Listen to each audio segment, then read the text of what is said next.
En esta nueva entrega tenemos una propuesta interesante que compartir con ustedes y obviamente junto al doctor Franz Barrios, analista político que nos acompaña como cada semana. ¿Cómo está, doctor? Un gusto saludarlo, bienvenido al programa. Empezando, un buen saludo para usted y para toda la audiencia de América.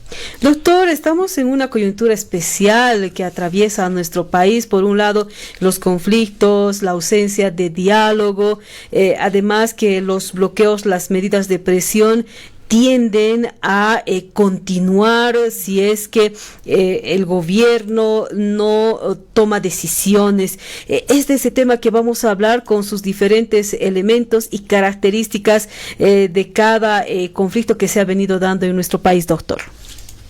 Como antecedente le puedo decir que estamos trabajando sobre un eje temático para el próximo curso de formación integral. Y ese eje temático tiene el objetivo de hacer un análisis dialéctico de la realidad política boliviana en distintos planos. Empezamos por un examen de la coyuntura integral de Bolivia en los últimos 21 años, que se conoce más como proceso de cambio. Un segundo plano de análisis de coyuntura es el análisis político como tal. Y para esto hemos imaginado el choque de 4 placas tectónicas de la realidad boliviana. El tercer plano de este análisis dialéctico de coyuntura se refiere a un examen de las elecciones 2025-2026, tanto para la renovación del órgano legislativo y ejecutivo nacionales, como las elecciones subnacionales del 26. Y el cuarto plano, que es el que queremos ahora examinar, se refiere al análisis dialéctico de la actual situación política. Y para esto, Carmen Rosa, una primera advertencia que queremos hacer con mucha modestia es que no queremos caer en la tentación de hacer ese análisis en un ambiente de subjetividad, de buscar causalidades directas, de causa-efecto simple, o de calificar el comportamiento personal ya de cada actor político.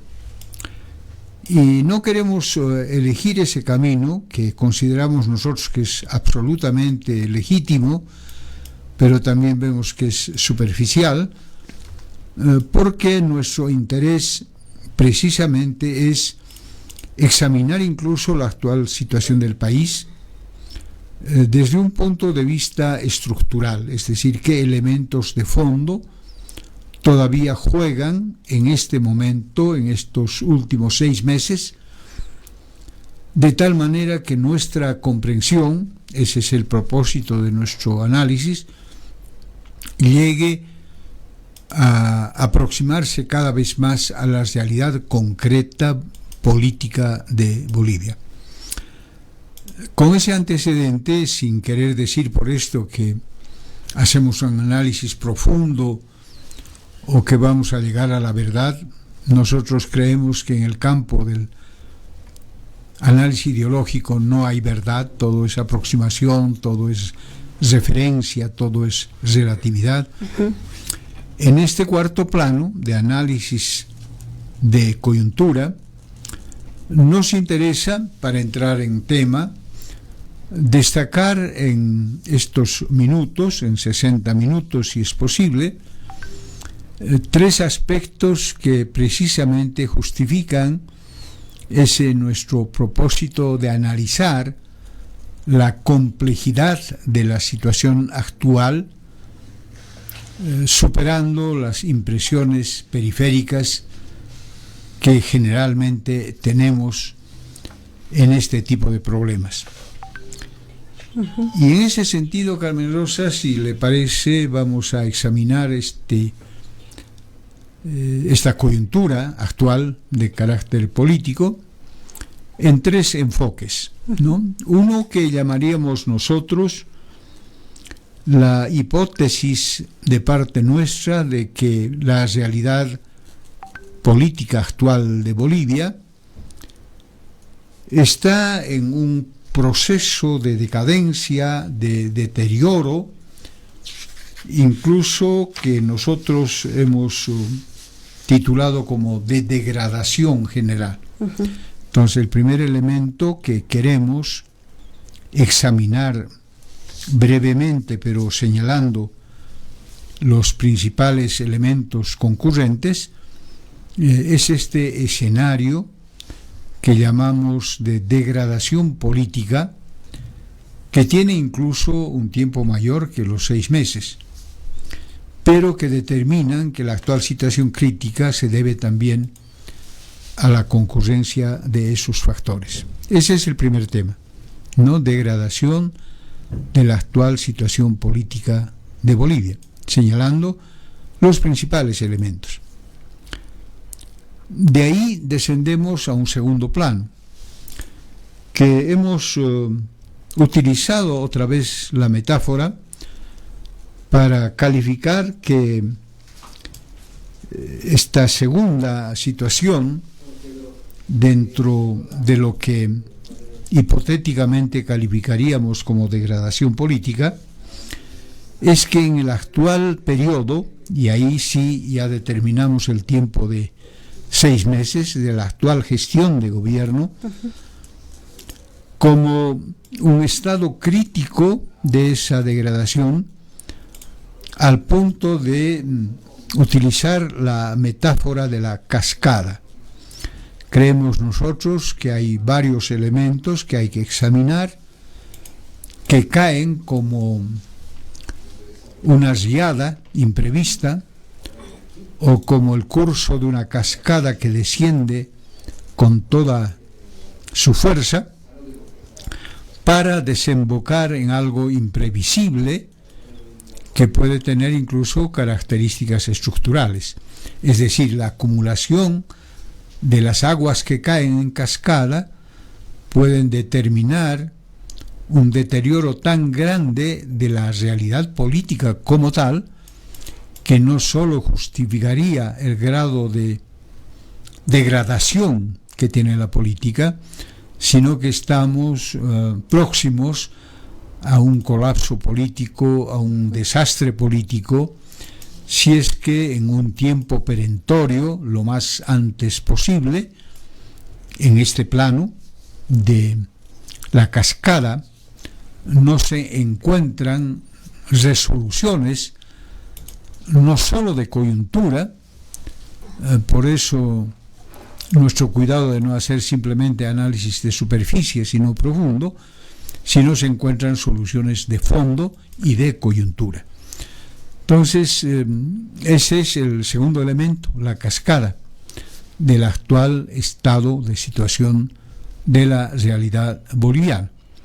Y la tercera, si es que alcanza el tiempo, creo que con los dos ya vamos a tener suficiente tema para examinar, pero el tercer punto sería, ya más bien también siempre usando el método de análisis dialéctico, comprender la naturaleza, la fortaleza y la debilidad, así como la proyección, las posibilidades estratégicas del actual gobierno, no personalizando en el presidente, sino en ese resultado electoral que con 2 vueltas ha determinado el actor político principal, como es el voto ciudadano. Creemos nosotros que la ciudadanía es un sujeto político que toma determinaciones trascendentales, como en las elecciones, pero la responsabilidad de ese voto, cuando es un resultado sorprendente, imprevisible, ¿no? Corre también el riesgo de que está apostando a un gobierno que no sabe qué resultado va a tener. Entonces nos parece importante en este tercer punto, ojalá que tengamos tiempo, de examinar también con la misma metodología de inventario y juego de contingencias cómo vemos analíticamente, no de manera subjetiva o personal, el papel no solo del presidente, sino de esta alternativa de gobierno, incluido el órgano legislativo y principalmente el ejecutivo a nivel nacional, como una responsabilidad que desemboca en el fondo en una crisis más aguda que la simple degradación de la política en general. No sé si me dejo entender esos tres elementos que tendríamos que examinar, Carmen Rosa. Sí, nos parece interesante, doctor, porque también nos va a ayudar a no caer en la simplicidad, ¿no? Porque hemos escuchado discursos de que se debe tomar una decisión, pero ya una decisión, sin ver todos estos elementos, sin analizar profundamente estas contingencias que se presentan de uno y del otro lado. Y en el peor de los casos, si se toma alguna decisión, qué efectos, qué consecuencias podría traer aquello, ¿no? Entonces, creo que es oportuno que podamos brindar estos elementos para que la gente entienda qué es lo que se demanda, pero además que si lo que se exige es el camino correcto que se quiere para lograr solucionar los conflictos. Creo que ese también es un punto fundamental que analizar, doctor. Así es, y eso obedece a un interés también analítico de nuestra parte, porque estamos en los días de resolución crítica. ¿Qué va a pasar en pocos días más en esta degradación de la política, en este desemboque en cascada que hace más crítica la situación, y en el destino del gobierno actual, porque es finalmente el principal actor de todos estos tres planos? Entonces, hay señales de incertidumbre, de preocupación también.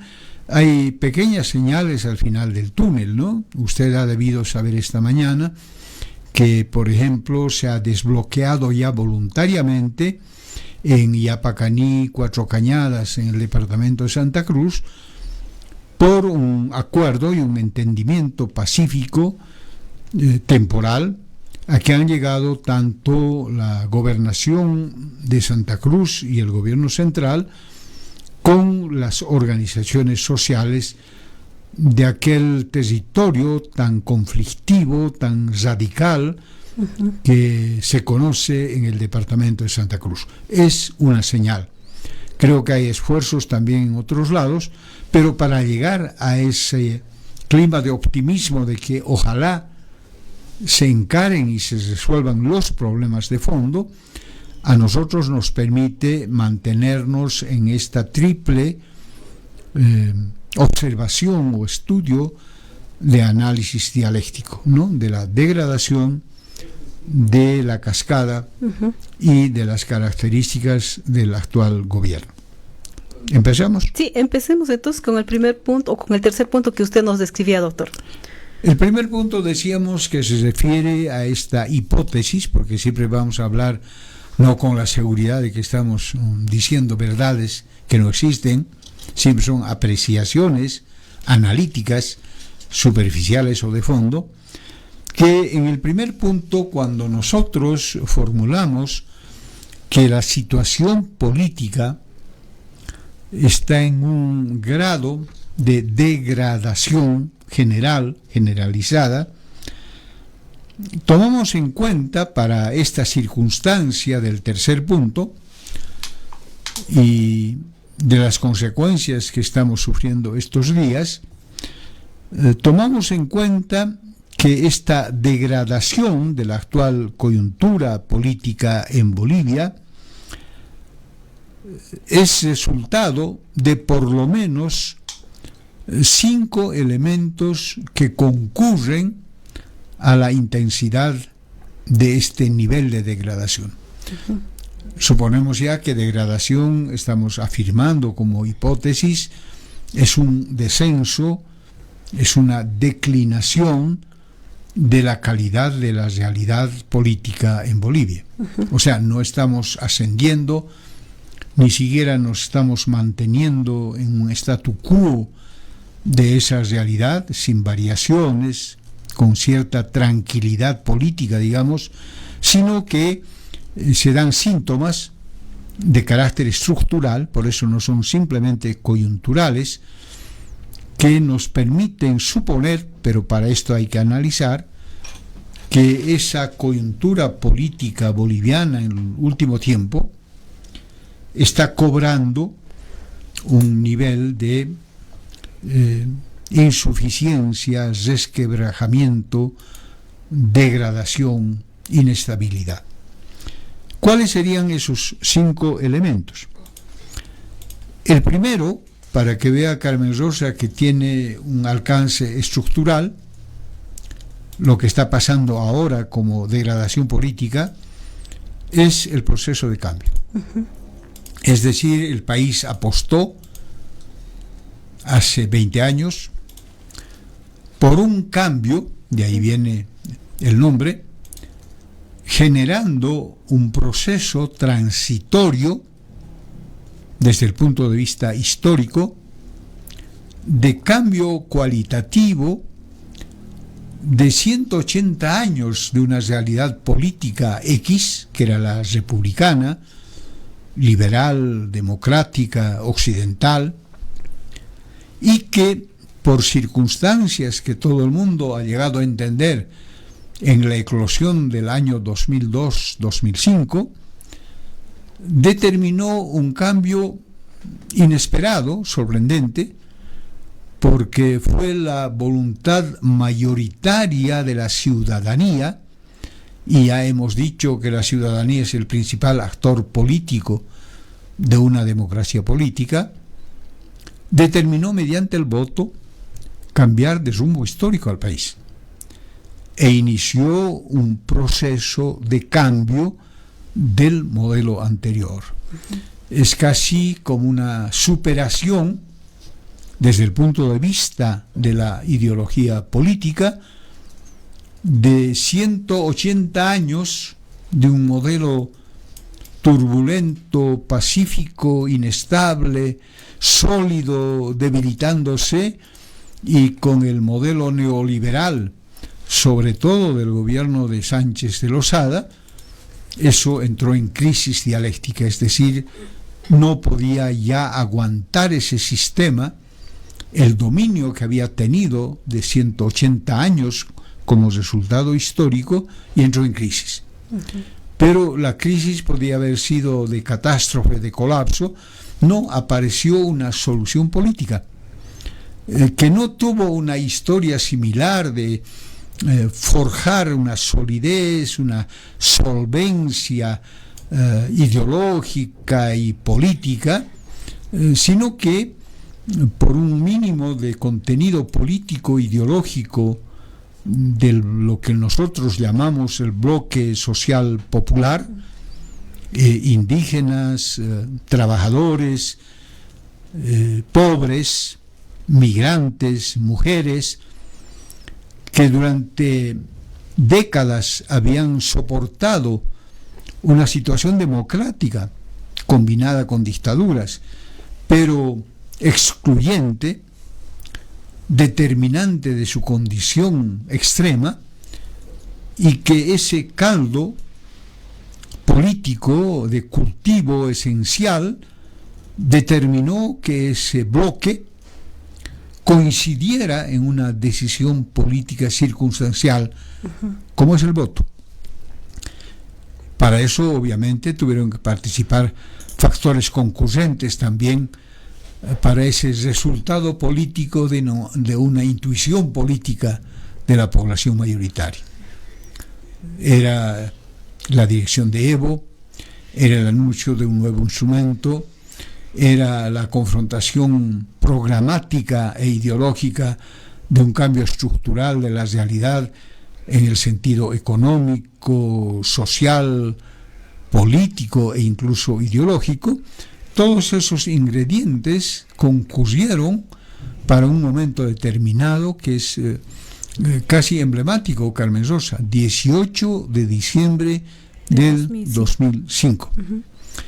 Y hacemos esa presión porque no podemos ser unilaterales en la explicación diciendo eso fue obra del divino Evo, o fue obra de la intuición maravillosa del pueblo que de golpe se dio cuenta de todo y determinó un camino, o que apareció un instrumento, ¿no?, como era el macropartido, más que nunca reconoció ser partido, etcétera, etcétera, o la coyuntura, digamos, geopolítica del imperio norteamericano, o la implementación del modelo neoliberal a ultranza.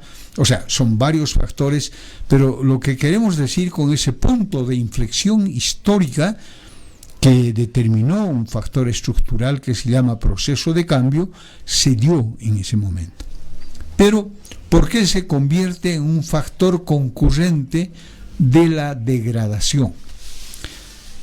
No sé, como periodista, si usted sentía, yo personalmente he participado siempre en programas de formación, de análisis de coyuntura, a través de Radio América, de Prensa Libre, etcétera. Pensaba personalmente, como mucha gente, que ese proceso de cambio era irreversible por los objetivos alcanzados. No es fácil tomar el poder del Estado, no es fácil ser poder político hegemónico en los órganos del Estado, no es fácil tener la oportunidad de implementar medidas estructurales de cambio en el orden económico, nacionalización de hidrocarburos, en el orden político, nueva constitución, nuevo Estado, en el orden social, inclusión de las 36 naciones excluidas, en el orden ideológico, apertura de pensamiento. O sea, no son factores coyunturales simples, concurrieron en una olla que empezó a hervir.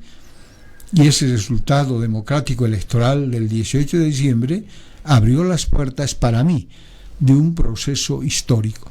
Y no estamos calificando el carácter divino o magistral, digamos, de esos factores concurrentes, sino que se dio dialécticamente, porque el sistema ya se estaba cayendo, ya no había más que aguantar.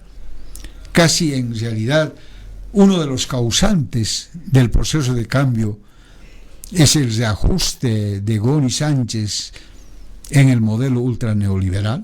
Eso ha encendido la chispa, pero también los otros factores. Bueno, para no teorizar mucho, miren el primer factor. Uno pensaba que eso era irreversible. Yo creo que sigue siendo en algunos aspectos. Por ejemplo, en el social. La inclusión del pueblo como sujeto político, eso ya no puede borrar con coaliciones, con elecciones apabullantes, con incluso intervención extranjera. Casi sería imposible pensar que el pueblo de Bolivia vuelva a arrodillarse históricamente como pueblo excluido del papel del Estado. Parece ser irreversible, pero también es frágil, porque en las organizaciones populares han habido también resquicios, fisuras, contradicciones. Se ha debilitado la fuerza social de la conquista de ese cambio social que metafóricamente nosotros habíamos mostrado como el vuelco del iceberg, del témpano. Sí. Pero hay debilitamiento. Entonces, para ir con este primer elemento, esa visión que personalmente teníamos, por lo menos yo personalmente, seguramente usted también y mucha gente, esto no va a cambiar, esto va a avanzar históricamente. Sin embargo, en 20 años uno ve, a no ser que se autoengañara, y dice, sigue el proceso de cambio.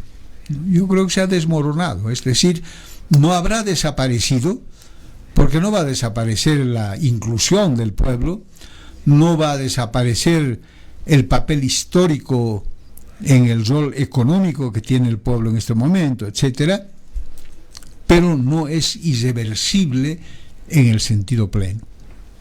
Se ha debilitado, hay desmoronamiento del proceso de cambio. Tan es así que uno no explica por deseos, sino por resultados. En las elecciones del año pasado, el pueblo que apoyó ese proceso, desencantado de los temas que ha tenido el proceso, de las debilidades del proceso, ha votado en contra. También tan mayoritariamente como cuando votó el 2005. 2005, sí. Entonces, para no alargar mucho solo en el primer factor, creo yo que este elemento, que esta contingencia dialéctica del proceso de cambio, transformando su calidad irreversible en una fase transitoria de cambio político, pero que puede incluso comprometer su propia existencia, o sea, pueden desaparecer los elementos de ese proceso de cambio, me parece que ha sido como sembrar en la coyuntura política los elementos que iban a cuestionar incluso ese proceso aparentemente irreversible. No sé si me dejo entender. O sea, no estamos hablando de coyuntura, sino de estructura que cambia, pero que influye en la actual situación de degradación de la política. Ahora, doctor, si nos remontamos a lo que fue el 2005, usted lo señala, ¿no? Fue el inicio de un proceso de cambio frente al descontento incluso de los partidos políticos neoliberales que administraban el país en aquel entonces, ¿no? Exigiendo que haya ese cambio, pero que además haya una redistribución equitativa de los recursos económicos de nuestro país. Por eso es que se llamó a Asamblea Constituyente, por eso se pidió la nacionalización de los hidrocarburos, ¿no? Ahora, mi consulta va a lo siguiente. ¿Realmente nuestro país habrá consolidado el proceso de cambio? ¿Se habrá logrado llegar a un Estado plurinacional, tomando en cuenta estos antecedentes que usted nos explica, pero además lo que sucedió la gestión pasada? Porque ese pueblo que pidió cambio hace 20 años, ese mismo pueblo ha pedido otro tipo de cambio en las pasadas elecciones, doctor. Mire, lo que usted dice es tan importante para profundizar el análisis, es que no podemos creer así de manera fundamentalista que cuando un proceso de la envergadura que tuvo Bolivia con el proceso de cambio, eso va a ser irreversible. Más bien ha pasado algo distinto, se ha desmoronado, se ha debilitado. Nadie en su buen juicio ahora puede decir el proceso de cambio sigue en pie, ¿no es cierto? O que va a volver inmediatamente.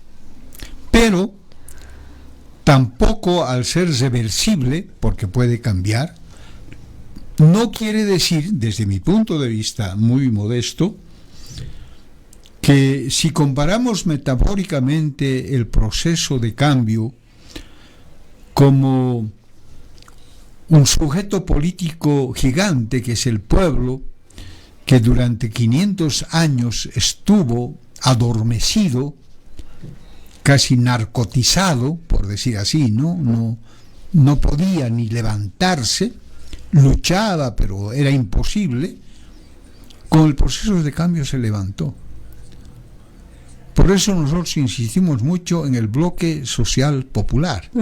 El bloque social popular, que es una formulación imaginaria, porque no es como en el ajedrez o en el puzzle, piezas físicas visibles que se acomodan, es más bien un esfuerzo teórico para decir, se juntaron indios, trabajadores, pobres, migrantes, mujeres, en su lucha separada, muy débil, históricamente de décadas, ¿no?, con masacres, con víctimas, con cárceles, con persecuciones. Sin embargo, sociológicamente, históricamente, eso fue acumulando energías políticas de cambio. ¿Cuándo se dio? cuando el pueblo en mayoría votó por otra alternativa. Entonces, la irreversibilidad se vuelve reversibilidad. Pero, dígame usted, más bien como pregunta la pregunta, ¿se habrá vuelto a dormir el gigante? ¿No estamos viendo ahora que se está levantando? Sin justificación, incluso está causando daño, hay bloqueo, hay perjuicio, pero ¿quiénes se están levantando? Se han decepcionado del MAS y del proceso de cambio, pero han visto llegar otra cosa y es peor que lo que ellos habían experimentado. Entonces hay una especie nuevamente de luz ideológica en la ideología política que de manera física, de manera carnal, está demostrando a la gente común y corriente que lo que está viviéndose ahora es peor que lo que se vivió hace años, por muchos problemas que haya tenido ese proceso: corrupción, ineficacia, empresas estatales deficitarias, caudillismo. Todo uno puede decir, tenía 10 enfermedades el monstruo, ¿no?, que se levantó, pero sigue en pie, o está consciente pero queriendo levantarse. Ahora, para que se levante plenamente, tiene que repetir mayores condiciones cualitativas que las que concurrieron en el 2005. Tiene que reconstruir un partido, tiene que fortalecerse como bloque, tiene que afianzar su ideología política de cambio. Y tal vez en parte ya explicando, cuando a uno, al pueblo, así, que había votado incluso por la corriente conservadora, le dicen, pero el litio se va a vender a cualquier empresa que venga, o no va a haber petróleo porque ya es insignificante el aporte de Bolivia en la producción de esta energía, etcétera, etcétera. El pueblo, en una especie de base ideológica elemental, recupera energías. Y traslado rápidamente a la metáfora, yo creo que el gigante sigue existiendo. Eso no hay duda, sigue existiendo. Pero no es el MAS, no es necesariamente Evo como persona, sino que es un pueblo que, habiendo incluso votado por la derecha, por la fuerza conservadora, ahora está viendo que la realidad es peor de lo que estaba viviendo antes. Pues que van a suprimir el sueldo mínimo vital ascendente. Imagínense una medida en que un presidente dijera, no, eso era comunista, ahora tienen que trabajar como yo quiero, ¿no? Y voy a rebajar los salarios. Viene la revolución. O sea, si ahora ya está en la calle parte del gigante, porque no es todo el gigante, porque el MAS está destruido, las organizaciones sociales están debilitadas, etcétera, pero lo que yo quiero decir con este primer elemento, imagínense, lo irreversible se vuelve reversible, pero no ha muerto, porque hay conquistas que no se van a ceder. Recursos naturales, democracia participativa, pluralidad de las naciones. ¿Cree usted que todo el mundo va a borrar aquello que se ha logrado? Derechos conquistados, establecidos en la Constitución. ¿No? Entonces uno tiene que darse cuenta, si no se vuelve fanático, ¿no? Dice, ya vuelve la derecha, estos comunistas se han ido, todo se ha acabado. No es así. A los primeros errores que tome la derecha, como ahora se está notando, ese pueblo reacciona dialécticamente porque se le está jugando la vida. Eso vamos a ver en el tercer punto. Ahora, doctor, considero yo, y lo hago de manera personal, que este gigante, ya no decirlo gigante dormido, logró lo que ya tiene quiso. Los ojos abiertos. Ya, ¿no?, tiene los ojos abiertos, pero urge se precisa que haya un análisis, un autoanálisis, ¿no?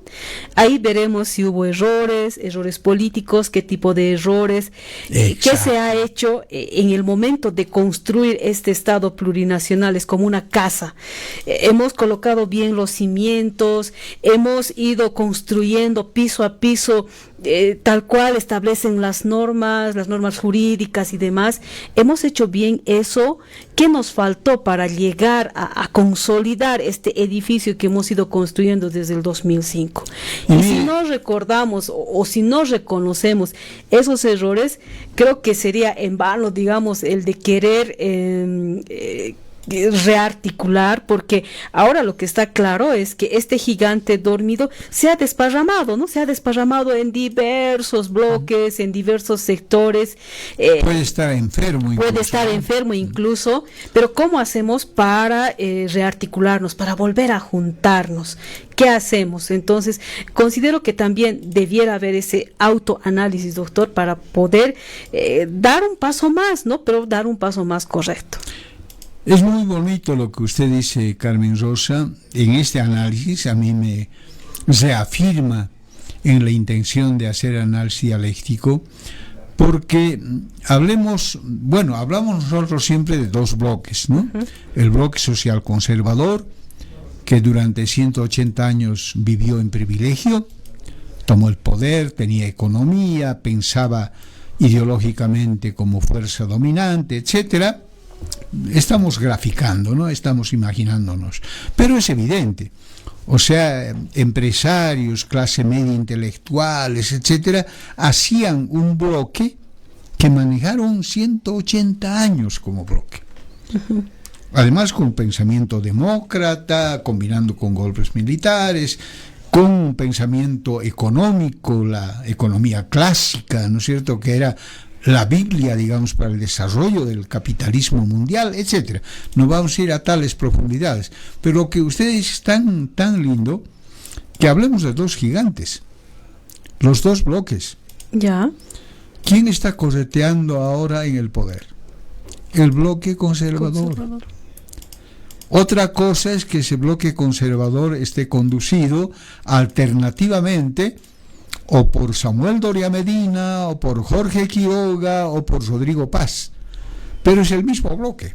Uh-huh. Incluso Manfred Reyes Villa, ¿no? Son un bloque.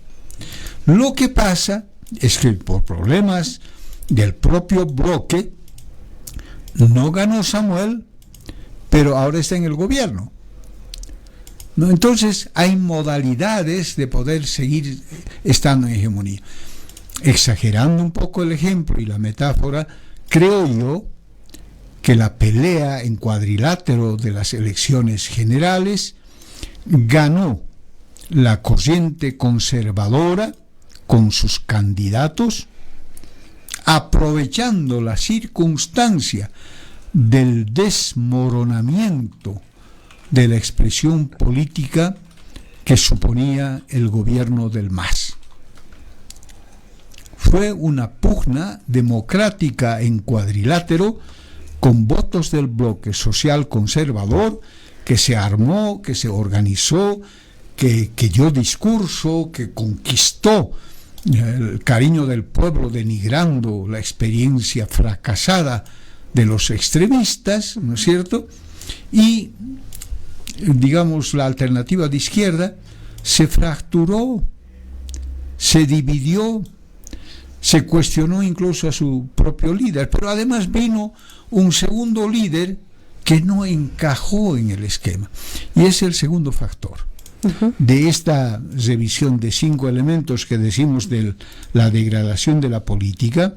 Yo creo que un elemento clave, casi con características estructurales, pero también con condimento coyuntural, son los 5 años de la gestión de gobierno de Luis Arce. ¿Cómo podemos en un minuto identificar esta contingencia como coadyuvante, como influyente en el deterioro de la realidad política? Luis Arce, al empezar, como usted sabe, tomó dos medidas que reafirmaban la continuidad del proceso. Por eso tuvo el apoyo del 55%. La verdad, otra vez la dialéctica, es que ese 55% no solo fue, desde mi lectura modesta, una recuperación del caudal político progresista inalterado del sujeto político que era el MAS. No fue así. Ayudó en ese 55% el intento del golpe de Estado, el intento de una segunda elección para que la derecha gane, la acusación de fraude monumental y la gestión del gobierno transitorio de Áñez. Si no hubiera habido una gestión pésima, por decir así, calificando esos 11 meses de gobierno transitorio,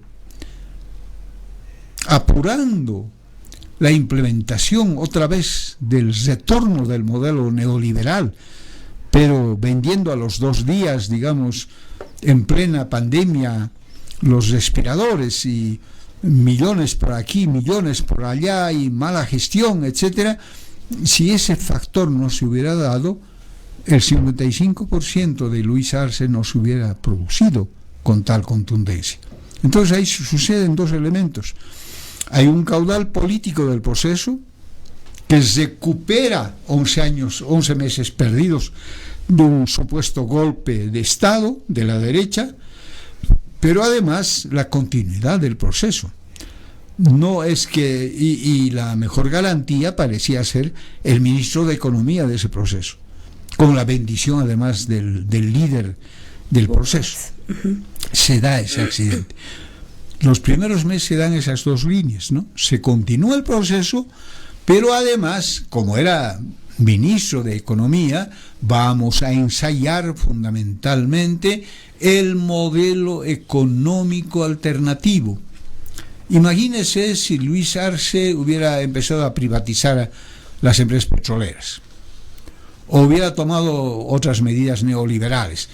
Eso no funcionaba.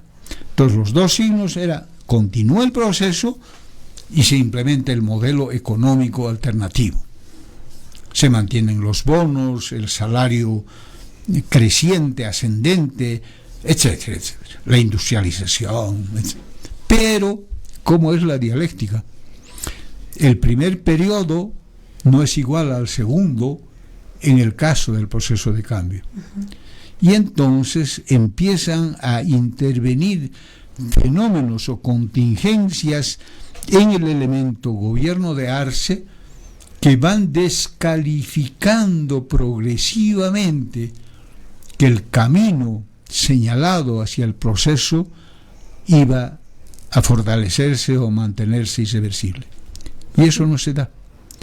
Por medidas políticas internas, sobre todo, que el propio gobierno de Arce determinan. Vamos a señalar solamente algunos de estos elementos, si me deja explicitar un poquito más. Claro que sí, doctor. Hemos visto claramente que en el gobierno de Luis Arce ha habido varios elementos a considerar, entre ellos el tema de las denuncias de corrupción, el tema de del desabastecimiento de combustibles y muchos otros elementos que se han ido sumando, ¿no? En el gobierno del señor Luis Arce Catacora. Para no hablar tanto, porque yo soy experto en dispararme hablando, voy a leer esto que he trabajado. Y creo que nos vamos a pasar del primer elemento. Vamos a hacer el martes o otro día incluso, porque este es un tema delicado, porque estos días se va a definir. Bueno, ¿qué digo sobre el segundo elemento de la degradación de la política? Descalabro de la gestión de Luis Arce, como ha sido descalabro también el gobierno de Áñez, ¿no? Uno de derecha, otro de izquierda, los dos descalabrados. Pese al amplio triunfo electoral, de Luis Arce Catacora y David Choquehuanca, y a los primeros pasos de gestión pública para sostener y revitalizar el proceso de cambio, el gobierno de Arce empezó a tener más sombras que luces en aspectos sensibles de la vida política nacional. Solo ejemplos, porque una hora podríamos hablar de esto. Se judicializó la política, prorrogando el mandato de los magistrados, los prorrogados. Uno no puede entender políticamente cómo, siendo un gobierno popular, se va a apoyar en romper la institucionalidad, digamos, solamente para controlar ese poder. Grave. Es un error político increíble. Abriendo procesos contra opositores para inhabilitarlos o mostrando arrogancia e impunidad desde los altos cargos públicos. Desabastecimiento de combustibles, usted lo ha dicho. Degradación del sistema político en general, judicialización del proceso electoral, resquebrajamiento de los actores políticos, se desmenuza la partidocracia, las alianzas empiezan a surgir como en Tantajatu, rearticulación del bloque social conservador y de sus instrumentos políticos, y ascenso inesperado del gobierno Paz Lara. En realidad, la alfombra ha sido tendida por el anterior gobierno para que gane la derecha, y tal vez el desacierto político táctico ha sido de la derecha de haber elegido entre tres al que ahora está demostrando que era tal vez el que no debía haber sido elegido para cambiar cualitativamente la situación política y fortalecer en beneficio de la derecha. Bueno, señalaremos solamente los otros elementos. Escasez de combustibles, que como en toda dialéctica, Carmen Rosa, hay momentos en que un factor que puede ser fortuito, como un meteorito, llega y hace estallar todo. Pero eso también tiene un análisis dialéctico. ¿Por qué no había gasolina en el último periodo, digamos, del gobierno de Arce? Porque no tomaron la previsión estratégica, siendo dueños de los recursos del petróleo, de explorar, de producir y de garantizar. ¿Cómo es posible un presidente tan inteligente y economista que no haya calculado que en pocos meses de exportadores de combustibles iban a pasar a importadores? Pero importadores además con un costo difícil de llenar, ya que los recursos estaban disminuyendo. Entonces se vuelve un chenco total y se comete ese error. Para simplificar, simplemente, escasez de combustibles, reactivación del bloque social conservador. Yo tengo una hipótesis teórica también que he escrito alguna vez en un artículo. Es dialéctico, no es voluntario. Si el poder político implica toda la fuerza de gestión y de dominio de una clase o de un partido o de un bloque, se supone lógicamente en el juego dialéctico que el que ha perdido empieza a conspirar ese mismo día que ha perdido. ¿Por qué? Porque quiere recuperar el poder. Eso explica Áñez, eso explica el fraude, eso explica esto y lo otro. O sea, no ha dormido tampoco el bloque social conservador, ¿no es cierto?, las pititas y todo eso.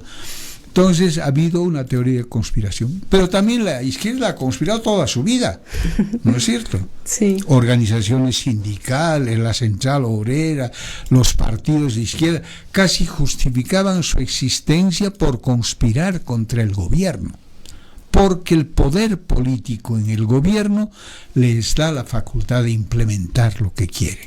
Entonces, el bloque social conservador estaba en apronte, y ante el fracaso del proceso de cambio, el desmoronamiento del MAS y la inclinación casi de cabreo, perdón el término, de la población y de la ciudadanía, era fácil que el bloque social conservador enchufe digamos, un resultado político favorable a ellos y adverso a los extremistas radicales, corruptos, burócratas, indios.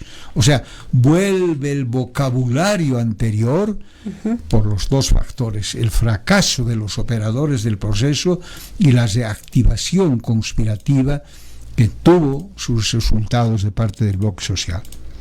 Y finalmente, pero tendrá que ser para la próxima sesión, el otro factor, hemos señalado 5: deterioro del proceso, gestión desastrosa de Arce, combustibles, como punto así explosivo, coyuntural, articulación del bloque social conservador, yo creo que eso se ha dado, pero no con la inteligencia debida. Intuitivamente dijeron, no, hagamos un solo frente, vamos a ganar, hubieran ganado igual. Se dividieron ellos mismos en plena campaña. Y salió el que salió.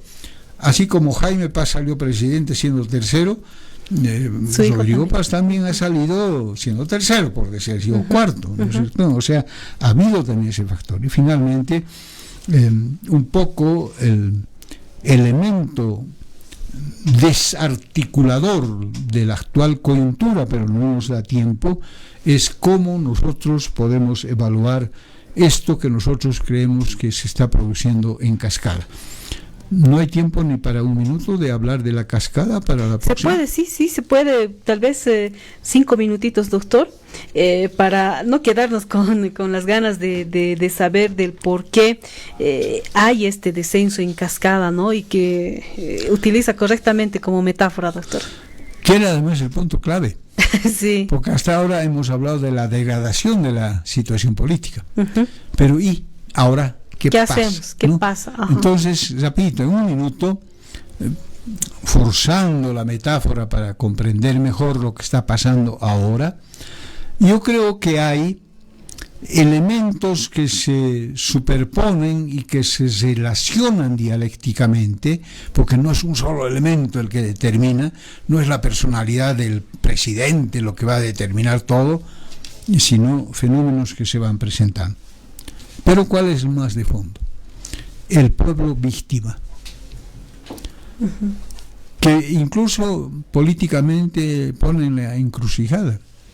El pueblo está cabreado. Pero el pueblo de la calle, sobre todo en La Paz. Sí.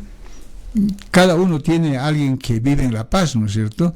Se llega a la anécdota, Carmen Rosa, de tener que mandar pan, azúcar o aceite porque está sitiada la ciudad de La Paz. Y claro, la explicación inmediata son estos bloqueadores, estos comunistas que están provocando. Puede ser cualquier explicación, pero la principal víctima, que no tiene un solo responsable encima, ¿no es cierto?, es la población. Condición de inanición, peligro de hambre, de pequeñas muertes, que ya son 5 ahora, por no llegar al hospital a tiempo, etcétera. O sea, eso está absolutamente claro. Segundo, digamos, encima del padecimiento como víctima de la gente, están las organizaciones sociales que han tomado medidas, otra vez el gigante que empieza a abrir los ojos, porque le afecta problemas. ¿Cómo no va a estar cabreado un camionero si le venden gasolina sucia, le doblan el precio, pero además hay que hacer otra vez la cola como antes se hacía? O sea, ¿qué diferencia hay? Entonces, un segundo elemento es que el perjudicado es el productor social, ¿no es cierto? Camioneros, agricultores, comerciantes, turistas. O sea, la enfermedad se expande ya selectivamente, no para que padezcan de hambre, ¿no es cierto?, aunque están padeciendo. Yo conozco a un amigo que está un mes cerca de La Paz con su camión, no tiene que comer, porque no hay ni siquiera para comprar, ¿no? Entonces, la segunda víctima es, digamos, aquel perjudicado. Pero ese perjudicado tiene otro encima, que son las organizaciones sociales. Y las organizaciones sociales están en una pelea por sus propios derechos que no encuentran resolución. Parecen locos aquellos campesinos que vienen desde Pando. ¿Se imagina usted, no es cierto, el valor ideológico de esa gente pobre que tiene miedo de que les quiten su tierra? Y un señor que tiene 60.000 hectáreas hace la ley para tratar de privatizar aquello que pertenece a los pobres. Entonces, yo no estoy justificando de que por eso bloqueen, ¿no es cierto?, y victimicen al pueblo, pero es una medida radical de carácter político reivindicativo, oponerse a que se regale litio, oponerse a que se privatice la tierra, oponerse a los anuncios, ¿no es cierto? Pero además suben, digamos, algunos sueldos de policías o de otras personas y rebajan, digamos, quitando subvenciones a la gente que estaba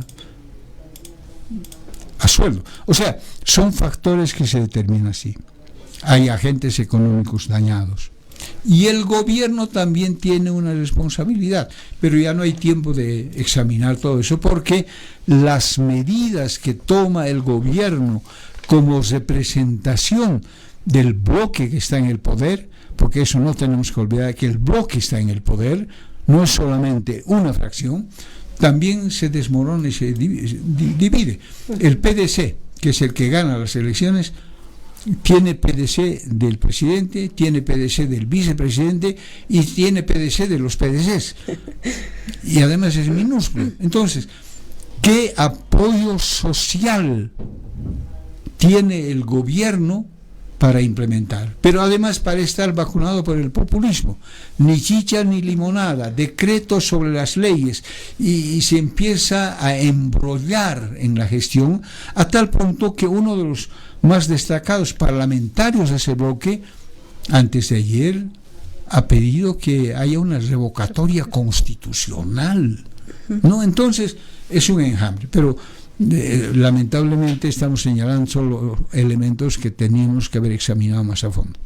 Bien, doctor, le agradecemos mucho por habernos nuevamente recordado todos estos elementos que se fueron dando desde aquella década hasta llegar hasta nuestros días, aprovechando justamente el tema de la coyuntura actual, pero desde un punto de vista de análisis dialéctico, doctor, para entender a profundidad qué es lo que está pasando en nuestro país.